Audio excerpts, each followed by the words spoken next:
Hello, everyone. Before today's story begins, we'd like to share a quick message. YouTube recently removed our monetization, cutting off our income. If you enjoy this story, we humbly ask for just $1 to help pay our staff so they can make a living and keep creating for you. Thank you for saving us. Now, let's begin the story. The air inside the Grand Diplomatic Atrium felt as heavy as liquid lead. Captain Xylar of the prominent Merchant Guild pressed his trembling, four-fingered hands against the cold metallic deck, his respiratory gills flaring in absolute panic. His once majestic spacecraft, a vessel meticulously designed to bridge peace across dozens of star systems, had been forcibly transformed into a gruesome slaughterhouse.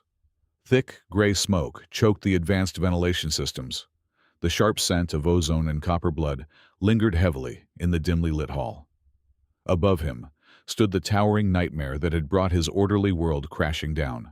Kael'thas, the undisputed warlord of the Crimson Void Pirates, was not merely a ruthless criminal. He was a walking force of nature, encased in an indestructible layer of biological armor. Dark, calcified plates shifted seamlessly over his monstrous, heavily muscled frame with every single breath he took. In a span of merely 5 minutes, Kael'thas had entirely decimated the elite security detail of the diplomatic ship. These were hardened veterans trained in zero-gravity combat, equipped with the finest kinetic dampeners and thermal rifles money could buy. Yet, their broken bodies now littered the polished white floor like discarded toys. Kael'thas had torn through their defensive formations without firing a single weapon, relying entirely on his brutal, bare hands and the impenetrable natural plating that absorbed point-blank plasma fire as if it were a gentle breeze. Xylar watched in mute horror as the warlord casually wiped a streak of glowing blue blood from his armored forearm. The silence in the atrium was absolute, broken only by the muffled sobs of over 2,000 civilian passengers huddled together in the furthest corners of the vast room. Their eyes were wide with a terror so profound it defied description. "Is this the absolute best the galaxy has to offer?" Kael'thas bellowed. His voice was a deep, guttural roar that violently rattled the structural bulkheads of the ship. He kicked aside a shattered defensive drone, his face twisting into a grotesque mask of sheer boredom. "I came here expecting the fabled elite guards of the merchant fleet. I expected a glorious challenge. Instead, you give me pathetic target practice." He paced back and forth, the heavy metallic thud of his clawed feet echoing terribly against the walls. Kael'thas turned his burning gaze toward the huddled masses. "Listen closely to me," Kael'thas growled, tapping an armored finger against the critical environmental control panel. "I am profoundly bored, and when I am bored, I lose my patience very quickly. I will give you exactly 60 seconds. If a single warrior does not step forward to give me a real fight right now, I will manually override the atmospheric regulators. I will vent the oxygen from every single deck of this ship, and I will stand here and watch all 2,000 of you gasp for your final breaths." The threat hit Xylar like a physical blow. Total, suffocating despair washed over him. He did not have any fighters left. The ship was filled entirely with politicians, merchants, and scientists. There was no one who could stand against a being who had just slaughtered 50 heavily armed guards without a scratch. Death was an absolute certainty.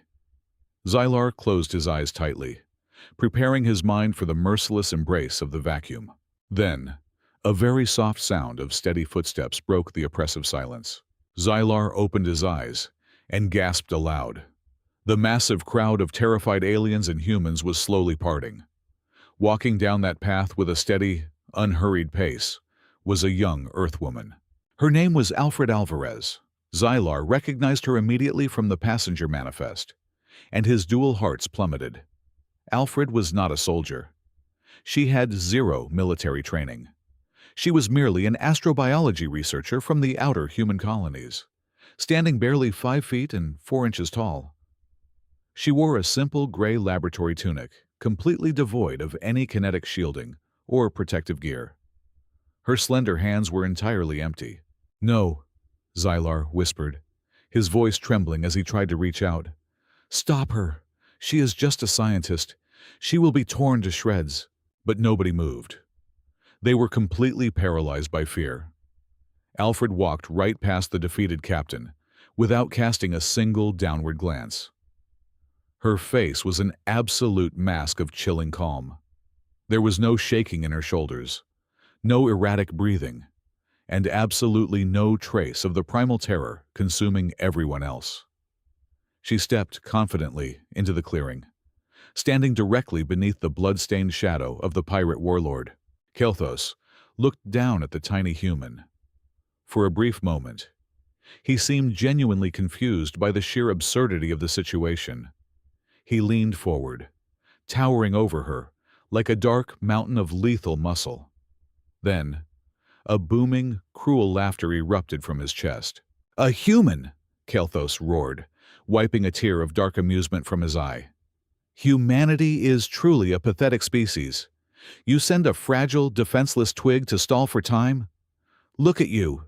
You have no armor. You have no weapons. You do not even possess the muscle mass to dent my weakest layer of scales. You are an absolute insult to the art of war. Did your people really send out their most useless trash just to feed me?" Alfred stood perfectly still under his heavy barrage of insults. Her cool, analytical eyes traced the complex lines of his biological armor. She was silently cataloging the dense, interlocking plates and the exposed joints. She did not raise her voice, nor did she flinch when Kelthos slammed his massive fist against the steel bulkhead right next to her head. The apex predator of the dark void believed he had found nothing but an insignificant meal. He had absolutely no idea that the silent, unarmed woman standing before him was already meticulously dissecting his anatomy in her mind. The insults echoed off the cold, metallic walls. But Alfred did not offer a single word in retaliation. She simply waited for the deafening laughter of the towering warlord to die down. When the heavy silence returned, thick and suffocating, she tilted her head slightly to the left. Her voice, when she finally chose to speak, was neither loud nor shaking. It was a crisp, clear monotone that cut through the oppressive atmosphere with chilling precision. "If we are going to do this," she said smoothly, "we need to relocate to the primary cargo hold on the lower deck. The central navigation consoles and the environmental life support regulators in this atrium are highly sensitive. A physical altercation of high magnitude here risks critical structural failure for the entire vessel. I will not have my delicate research samples jeopardized simply because you lack the discipline to control your collateral damage." For a fraction of a second, the heavily armored brute simply stared at her. The sheer audacity of a creature so incredibly fragile, giving him logistical instructions completely short-circuited his predatory mind. Then, a dark, rumbling chuckle vibrated deep within his massive chest, quickly escalating into a booming roar of pure, malicious amusement. "The cargo hold," he repeated, savoring the two words as if they were a rare delicacy. "The little unarmored twig is actually worried about the ship's machinery. How utterly fascinating." He took a heavy step back and reached down to his thick belt. With a loud, mechanical click, he unlatched his heavy plasma cannon. He tossed the massive energy weapon aside with a careless flick of his wrist. It struck the deck with a deafening crash that made the nearby hostages flinch in terror. "I do not need directed energy weapons for you, little human," he sneered, flexing his massive, clawed hands. "I am going to tear you apart, piece by delicate piece, with my bare hands. I want to feel your tiny, brittle bones snap against my palms. I want to savor the exact moment the light permanently leaves those cold eyes of yours. Lead the way down to your metal grave." As Alfred turned around to walk toward the heavy blast doors leading to the cargo sector, Captain Xylar lunged forward from the crowd. He completely ignored the paralyzing terror gripping his limbs and desperately grabbed the sleeve of her gray laboratory tunic. "Please, no," the captain begged, his voice a frantic, breathless whisper. "You absolutely do not have to do this. You are throwing your life away for nothing. It is pure suicide. Just stay back in the crowd. We will find another way to negotiate." Alfred paused her steps. She turned her head slowly to look down at the terrified alien captain. Her facial expression remained completely unreadable, utterly devoid of any heroic zeal or tragic despair. She gently but firmly removed his trembling, four-fingered grip from her arm. "Captain Xylar," she said evenly, her unwavering gaze locking directly onto his frightened eyes. "I suggest you immediately contact the ship's medical bay. Tell them to prepare their highest-grade trauma kits and biological stabilizers. They are going to have a very busy hour ahead of them." Xylar stared up at her in utter bewilderment. He realized with a sudden, chilling shock that she was not asking him to prepare a medical stretcher for herself. They relocated to the cavernous expanse of the lower cargo hold. The area was a vast, open arena, constructed of reinforced steel bulkheads and illuminated by harsh, white industrial lighting. Kael'thas immediately began to prepare his monstrous physique for the slaughter. He pounded his heavily armored fists together, creating a violent concussive shockwave that physically rattled the heavy shipping crates stacked 20 feet away. He rolled his massive neck, the thick, biological plates grinding violently against each other, with a sickening sound like giant boulders being crushed into fine gravel. Every single movement he made was deliberately designed to project absolute dominance, raw, physical power, and an insatiable thirst for violence. He was a creature born of pure, unfiltered destruction. Directly across the wide floor from him, Alfred stood entirely still. She softly closed her eyes. Slowly, deliberately. She took a deep, measured breath in, drawing the cool air deep into her lungs, and let a long, controlled breath out. She raised her slender arms and began a series of simple, highly fluid stretching routines. She rotated her shoulders in precise circles, testing the maximum flexibility of her joints. She rolled her wrists and ankles, ensuring perfectly smooth articulation of her limbs. There was absolutely no frantic energy radiating from her. There was no desperate adrenaline pumping wildly through her veins. Her heart rate, which should have been dangerously erratic in a prey animal facing certain death, remained exceptionally slow, rhythmic, and perfectly steady.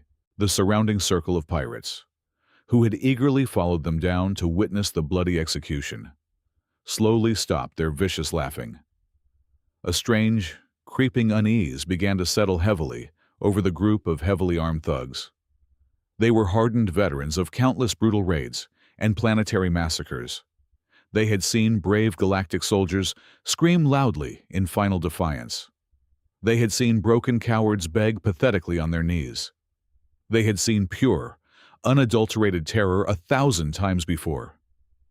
But they had never, in all their long years of raiding the dark void, seen a soft, unarmored target act like this.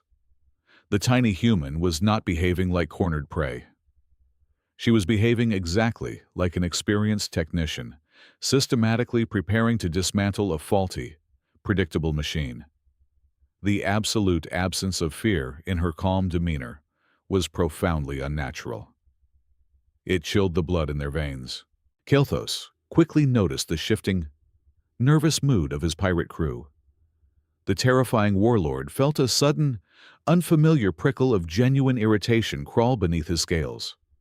The human was completely ignoring his magnificent displays of absolute power. She was treating the apex predator of the Crimson Void like nothing more than an irrelevant, noisy nuisance. The thick veins beneath his biological armor pulsed violently with boiling hot rage. "Enough of this silent, pathetic game!" Kael'thas roared, his thunderous voice tearing violently through the cavernous metal space. His patience completely evaporated in an instant, replaced by a blinding, overwhelming desire to crush this arrogant little creature directly into the steel floor. The warlord lunged. He did not simply run. He exploded forward. His massive, muscular legs propelled his huge frame across the vast distance with a terrifying, unnatural speed. The sheer, overwhelming kinetic force of his sudden charge instantly cracked the reinforced floor plating beneath his heavy boots, turning him into an unstoppable, heavily armored missile aimed directly at the frail human standing calmly in the dead center of the room. The air pressure inside the cargo hold violently compressed.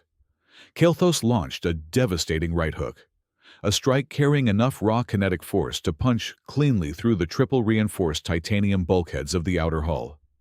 The sheer velocity of his massive fist broke the sound barrier, creating a sharp, deafening sonic crack that ruptured the auditory receptors of nearby surveillance drones. It was an attack designed not merely to kill, but to completely obliterate solid matter into fine dust. She did not scramble backward in a frantic retreat.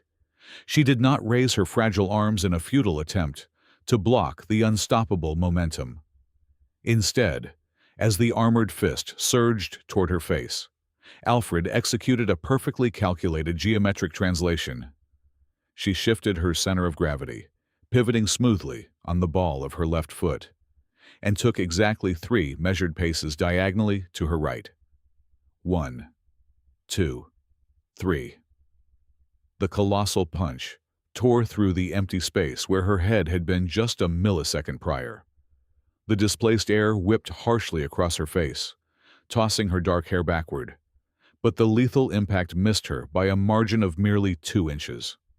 The warlord's fist slammed into the empty air, the wasted kinetic energy dragging his heavy frame slightly off balance, stretching his back muscles uncomfortably. Recovering instantly, the furious brute unleashed a relentless, torrential barrage of lethal strikes. He spun, driving a heavy, sweeping backhand aimed at her ribs, followed immediately by a crushing downward hammer fist meant to cave in her skull. He threw uppercuts that could launch a small transport vehicle into the air. Yet, every single violent eruption of physical power met nothing but empty air. Alfred moved like liquid mercury, slipping through jagged rocks. Her evasions were not wild, leaping acrobatic feats. They were miracles of extreme biomechanical efficiency. She tilted her torso, merely 15 degrees, to let a lethal claw swipe graze past her tunic. She dropped her stance by precisely 4 inches to allow a decapitating horizontal strike to whistle harmlessly over her head. She sidestepped, ducked, and weaved with absolute minimal effort. Every single motion she made conserved her energy while allowing Kael'thas to wildly expend his... She was reading the shifting tension in his massive muscle groups, fractions of a second, before he actually executed the strikes, reacting to the electrical signals of his nerves rather than the physical swings themselves. Watching from the safe perimeter, the alien captain noticed something utterly profound. Xylar wiped the cold sweat from his brow, his highly evolved visual cortex tracking the spatial coordinates of the engagement. Alfred was not simply surviving. She was not just passively dodging in random directions to delay her inevitable death. With every slight shift of her shoulders, with every carefully placed retreating step, she was actively dictating the exact angle of the warlord's subsequent attacks.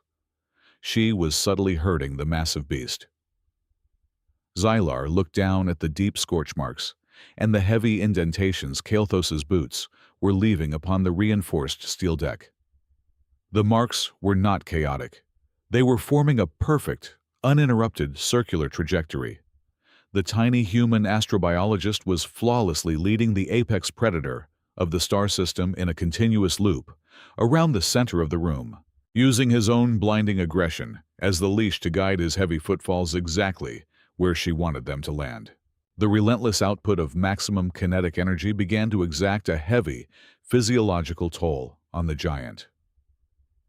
For the very first time in decades, Kael'thas felt the searing burn of lactic acid building up within his thickly corded muscles.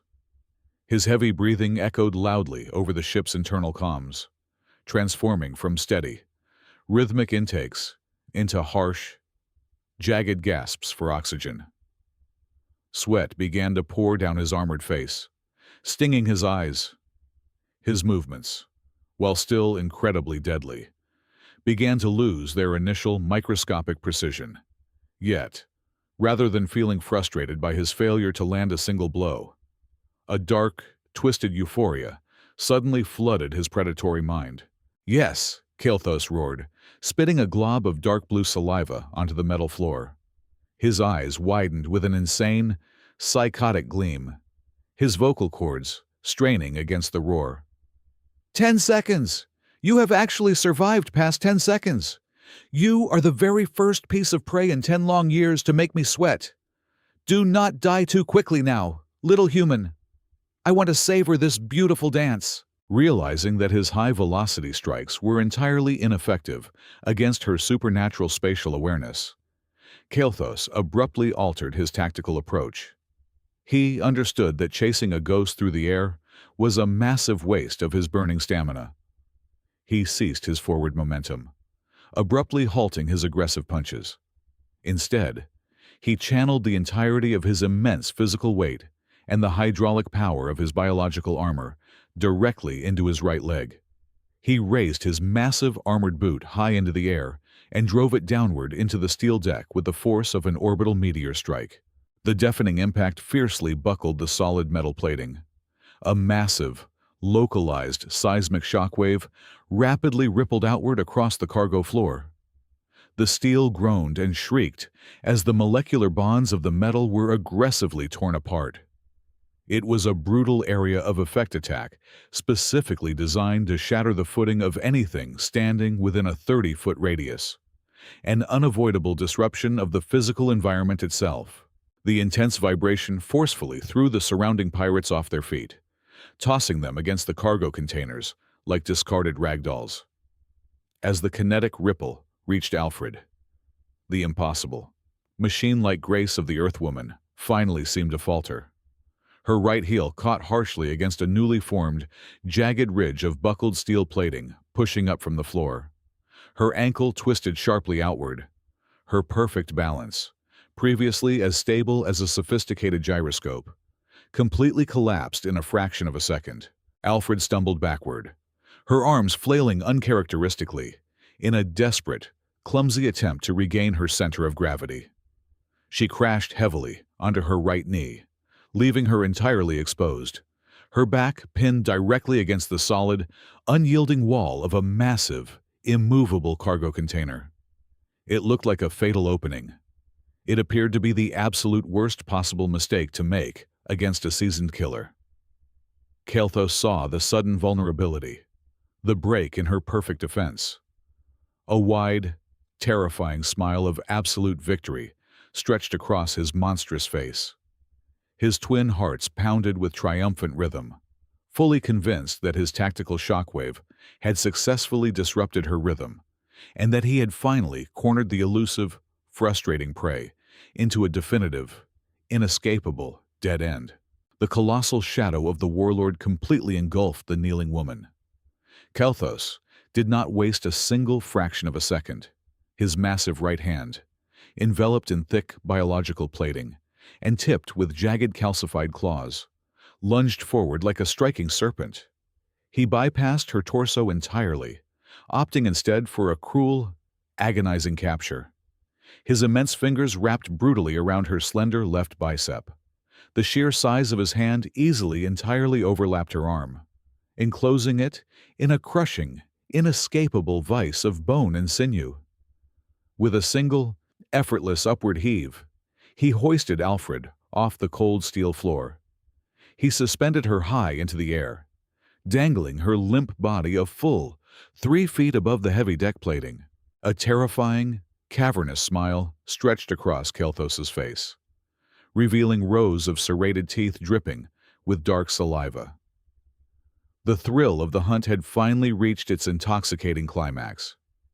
He had successfully cornered his prey, disrupted her impossible footwork, and trapped her in an unbreakable grip. His massive chest heaved with triumphant satisfaction. He savored the absolute power he held in his palm, fully anticipating the frantic, desperate thrashing of a trapped animal. He waited eagerly for her to kick her legs wildly, to claw uselessly at his impenetrable armor, to finally shatter her eerie silence with high-pitched screams of primal terror. Hidden within the trembling crowd safely outside the combat zone, Captain Xylar could not bear to witness the gruesome conclusion. The alien captain tightly clamped his four eyes shut, pressing his hands hard against his auditory canals. A profound wave of guilt and nausea washed over his trembling body. He braced his mind for the sickening, wet crunch of snapping bones and tearing flesh. He knew exactly what the warlord was capable of doing to organic matter. The captain mentally recited a silent, ancient prayer for the soul of the brave, foolish Earthwoman who had bought them merely a few extra minutes of life. Total darkness consumed his vision, leaving him solely with the agonizing anticipation of her brutal end. However, the desperate thrashing never occurred. The panicked screams never pierced the tense air of the cargo hold. Suspended in the air, Alfred remained completely motionless. She did not struggle. She did not attempt to pry his massive fingers open. Instead, her cold, calculating eyes locked directly onto the warlord's triumphant gaze. Her facial muscles remained completely relaxed, devoid of any distress or agony. She hung from his colossal grip with the eerie, chilling stillness of a deactivated android. Then, demonstrating a level of absolute psychological detachment that bordered on the monstrous, she deliberately initiated the next phase of her calculated survival protocol. She violently twisted her entire torso sharply to the right, forcefully rotating her suspended body weight against the fixed anchor of her trapped left arm. She did not pull away. She actively used his crushing grip as leverage against her own anatomy. A loud, sickening pop echoed crisply across the cavernous room. It was the horrific, distinct sound of a human humerus bone being violently wrenched entirely out of its glenoid socket. She had intentionally, brutally dislocated her own shoulder joint. The thick ligaments and tendons tore and stretched well beyond their natural limits, yielding to the sudden, extreme mechanical stress she had voluntarily inflicted upon herself. Her left arm instantly went completely limp, elongating abnormally as the joints separated. The sudden loss of structural integrity drastically altered the circumference and the muscle tension of her trapped limb.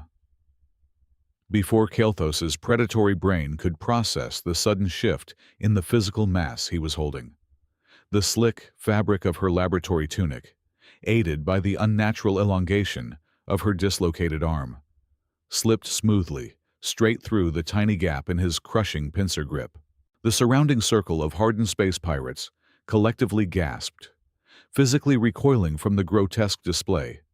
Their brutal, bloodthirsty cheers died instantly in their throats, replaced by a suffocating, paralyzing silence. They were violent scavengers who regularly inflicted excruciating pain upon others, but they simply could not comprehend the terrifying biology of a creature that would calmly, deliberately mutilate its own body, simply to escape a hold. In the collective mindset of the galaxy's most ruthless killers, pain was a definitive deterrent. It was an involuntary trigger that caused paralysis and panic. To witness a tiny, unarmored astrobiologist bypass her own central nervous system's screaming alarms with such clinical, chilling apathy utterly shattered their fundamental understanding of organic life. Some of the heavily armed thugs physically took a step backward, their combat instincts screaming at them to flee from an entity that openly defied the natural laws of self-preservation. They stood absolutely frozen, staring wide-eyed at the impossible horror unfolding before them. Freed from his grasp, Alfred plummeted rapidly toward the steel floor. However, her descent was not an uncontrolled, chaotic fall. Even as blinding, searing agony undoubtedly flooded her neural pathways from the ruined shoulder, her mind remained an isolated fortress of pure tactical calculation. She utilized the exact downward momentum of her drop, combined with the extreme twisting motion she had used to tear her joint apart, to generate a massive amount of centrifugal force. As her left foot firmly struck the unyielding metal deck, she instantly compressed her leg muscles like a tightly coiled industrial spring. She transferred every single ounce of her falling kinetic energy, multiplied by the rotational torque of her body, directly into a devastating, sweeping right kick.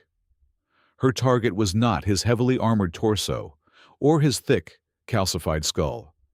During her initial evasion phase, while allowing him to expend his stamina, she had meticulously mapped the complex biomechanics of his protective shell. She had identified a microscopic, unavoidable flaw in his impenetrable defense. To allow his massive trunk-like legs to bend and propel his tremendous weight, the biological armor plates behind his knee joint were significantly thinner and structurally segmented. It was the popliteal fossa, the single unprotected hinge in a fortress of bone. Her heel struck precisely at that exact microscopic junction with the concussive force of a targeted explosive charge. It was a strike calculated not with anger, but with absolute mathematical certainty. The specific angle, the exact velocity, and the precise point of impact were flawlessly aligned to exploit the maximum structural vulnerability of his anatomy. The focused kinetic energy bypassed the thick upper armor entirely, driving straight through the vulnerable segmented cartilage and directly into the hyperextended joint. A sound resembling a massive, ancient tree trunk violently snapping in half exploded through the cargo hold. The thick, biological support structures within Kelthos's right leg catastrophically failed. The invincible warlord's knee buckled completely backward, bending at a grotesque, unnatural angle. Kelthos immediately collapsed. His massive, towering frame crashed heavily onto the buckled steel floor, sending a violent tremor through the deck plating. A high-pitched, agonizing scream of pure, undiluted agony violently tore its way out of his throat, completely shattering his terrifying aura of invincibility. It was a raw, pathetic sound of absolute suffering, echoing loudly and bouncing off the metallic walls. He clutched wildly at his shattered limb, his mind completely unable to process the excruciating pain exploding from a body part that had never before known injury. Before the warlord could even attempt to draw a ragged breath to recover from the crippling shock, a second, equally sickening noise reached his ears. Standing merely 2 feet away from his convulsing form, Alfred stabilized her stance. Her left arm still hung limply by her side, the shoulder visibly deformed and sagging, without a single microsecond of hesitation, and without uttering a single sound of pain. She reached across her chest with her functional right hand. She tightly gripped her own left forearm. With a swift, brutal, and flawlessly executed upward thrust, she violently forced the head of her dislocated humerus straight back into its torn socket. The wet, heavy crack of the bone forcefully seating itself back into the joint was profoundly nauseating. Alfred casually rolled the freshly reset shoulder, testing its basic mobility. She let out a slow, perfectly controlled exhalation, adjusting her breathing pattern to systematically suppress the massive spikes of cortisol and adrenaline flooding her bloodstream. A small, almost imperceptible twitch at the corner of her left eye was the sole physical indicator that she had just endured an act of agonizing self-reconstruction. Kelthos stared up at her from the floor, his vision blurring with tears of excruciating pain. The intoxicating, triumphant joy of the victorious predator evaporated instantly, completely consumed by an overwhelming, suffocating tsunami of pure, primal terror. As he looked into the dead, unblinking eyes of the small Earthwoman, A horrifying realization violently crashed into his mind. He was not looking at a fragile piece of prey. He was not looking at a weak, defenseless scientist. He was staring directly into the abyss of a true apex monster. A terrifying, unfeeling machine of survival, expertly disguised within the frail, deceptive shell of a human being.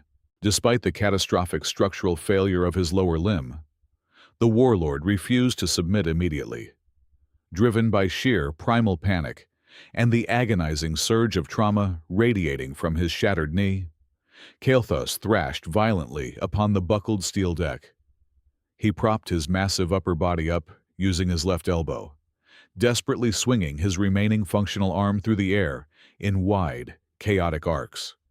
His jagged claws tore through the empty space, frantically trying to create a physical barrier between himself and the terrifying entity standing before him.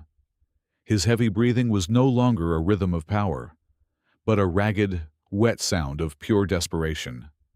Blood and dark saliva sprayed from his mouth as he screamed wordless threats, hoping his sheer size and violent momentum would force her to retreat. Alfred did not retreat. She simply stepped backward, just enough to remain exactly 1 inch outside his maximum reach. The savage swipes of his heavy claws completely failed to graze her gray laboratory tunic. As his frantic bursts of energy began to wane, she started to walk forward. Her footfalls were incredibly slow, perfectly rhythmic, and completely devoid of any hesitation. She moved with the cold, undeniable certainty of an apex stalker closing in on a mortally wounded target. There was no arrogance in her stride, only the chilling efficiency of a biological machine completing its designated task. She circled him slowly, her unblinking eyes tracking every single erratic spasm of his massive, broken body. "You fundamentally misunderstand the mechanics of survival," Alfred stated. Her voice was remarkably steady, completely lacking the breathless exhaustion one would expect after such intense physical exertion. She spoke in the flawlessly articulated syllables of the galactic common language, ensuring every single pirate and hostage in the room understood her words. "You originate from a world where your thick biological armor granted you absolute dominance over your food chain. You rely on intimidation and prolonged displays of raw power to secure your victories. On Earth, that strategy is completely obsolete. My homeworld is an unforgiving crucible that absolutely does not reward those who waste precious energy on meaningless intimidation. Predators on Earth do not engage in theatrical brawls. They do not fight for glory or amusement. If an apex predator decides to strike, the engagement is designed to be over in seconds. Prolonged combat invites secondary infections, unnecessary stamina depletion, and interference from other scavengers. We do not engage in fights. We merely execute precise, mathematical solutions to eliminate active threats." She took another measured step forward, the steel floor clicking softly beneath her boots. "When you proudly displayed your physical superiority earlier, you provided me with a comprehensive map of your entire anatomy.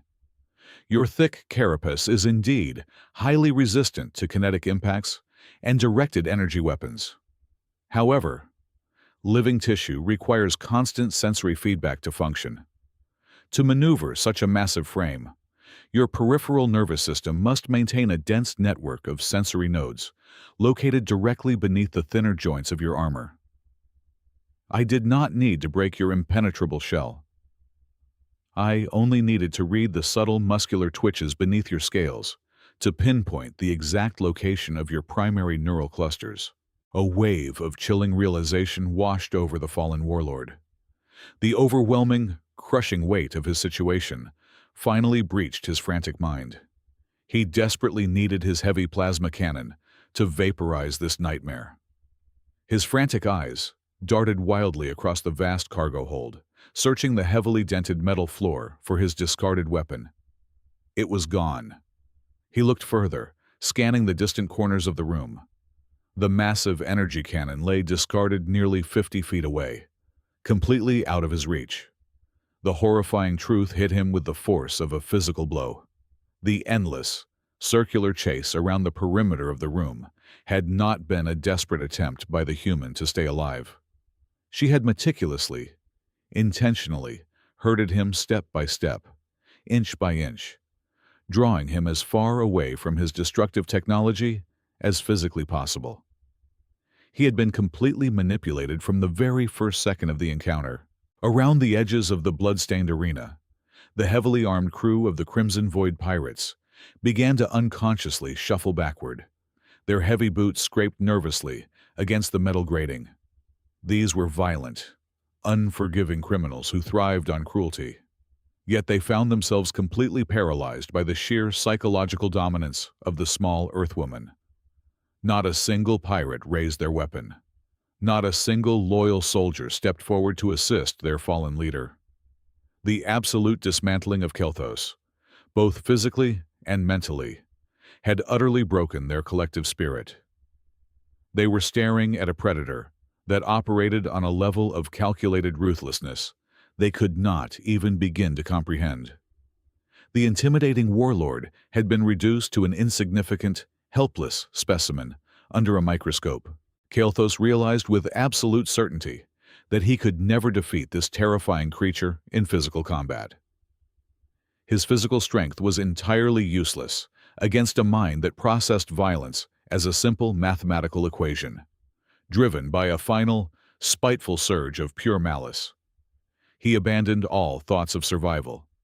If he was going to die upon this cold steel deck, he would drag this human monster and every single hostage into the eternal void with him.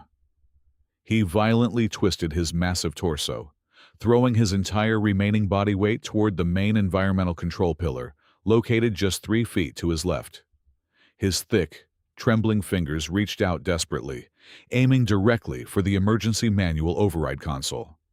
He intended to bypass the primary security protocols and activate the total catastrophic detonation sequence of the entire vessel, aiming to obliterate the ship and everyone entirely. The thick, trembling fingers of the fallen warlord did not reach for the environmental console as initially expected. In his blind, agonizing panic, his hand darted directly toward the heavy, biometric explosive charge surgically embedded right into the center of his biological chest armor. It was the ultimate, cowardly failsafe. His massive index finger was merely a few millimeters away from depressing the glowing red activation node. Alfred completely shattered the boundaries of standard human physical limitations. The cold, calculating stillness that had defined her entire presence instantly vanished, replaced by an explosive, terrifying burst of pure kinetic velocity. She launched herself forward so incredibly fast that the visual receptors of the observing alien pirates could barely track her sudden movement. As she closed the short distance in less than the blink of an eye, her right boot viciously kicked the edge of a jagged, broken steel support rod lying loose upon the destroyed deck. The heavy, sharp piece of metal flipped flawlessly into the air. Her right hand snapped out, catching the improvised weapon mid-flight with absolute, mechanical precision. She did not raise the steel rod to deliver a crushing, lethal blow.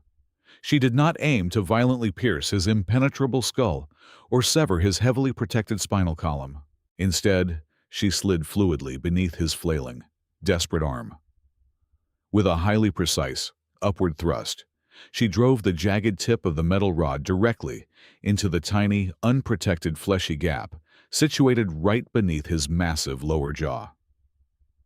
This specific microscopic zone was the exact anatomical location where the central motor nervous system and the primary sensory pathways of his species violently intersected. She did not push the metal deep enough to fatally puncture his brain pan. She simply applied maximum, localized pressure against the exposed nerve cluster. The effect was absolute and instantaneous. The devastating acupressure strike forcefully hijacked his entire neurological network. In less than 1/10 of a second, A massive, catastrophic short circuit surged through the warlord's central nervous system. Kael'thas instantly went completely rigid, his thick finger hovering just a single hair's breadth away from the deadly self-destruct switch, locked permanently in place. His massive, towering body forcefully collapsed sideways onto the cold steel deck with a heavy, deafening thud. He was entirely immobilized. He could not move a single muscle, not even to draw a ragged breath or blink his eyes. Yet, he was completely alive. He was perfectly conscious, trapped tightly within the suffocating, unresponsive prison of his own indestructible body. His wide, unblinking eyes stared blankly toward the ceiling, overflowing with absolute, incomprehensible horror and a profound, mind-shattering confusion.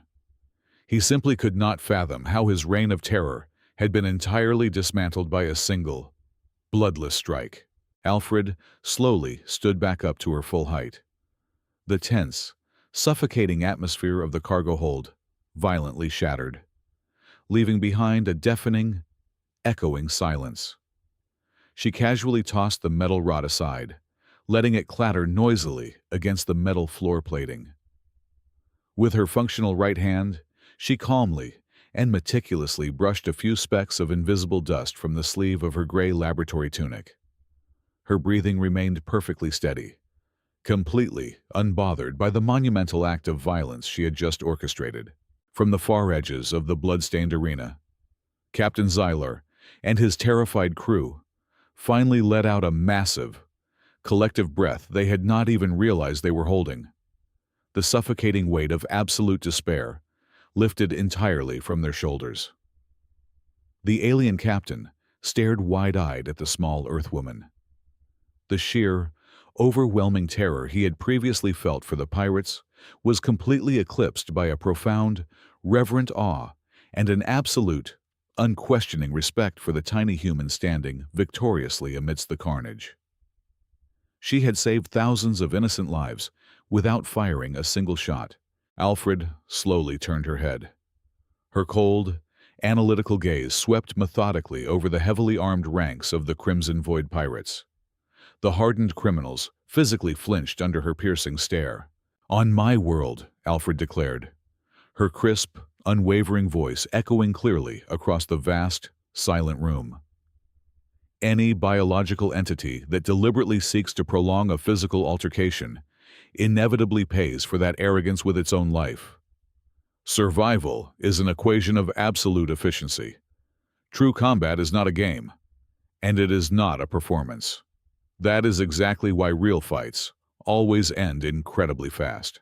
The chilling, undeniable logic of her statement hung heavily in the air. The terrifying warlord lay completely paralyzed at her feet, a living testament to her devastating philosophy. The pirates exchanged terrified, frantic glances. They possessed the numerical advantage and superior firepower. Yet their combat morale was entirely shattered, one by one. The ruthless scavengers slowly lowered their weapons. Heavy plasma rifles and energized blades clattered loudly onto the steel deck as they unconditionally surrendered. It was the definitive dawn of a brand new era for the diplomatic fleet. From that single, defining moment onward, humanity would no longer be viewed as fragile researchers, but rather universally revered as the most elite, calculated, and deeply terrifying protectors in the entire galaxy. Thank you so much for listening to today's story. We hope you enjoyed it. As an ad-free channel, your support is what keeps us alive. Please support Sci-Fi stories with just $1 via the QR code on the screen, or click the link in the description box or pinned comment. Also, we'd love to connect with you. Please leave a comment telling us which city or state you're listening from. Thank you for standing with us, and see you in the next stories.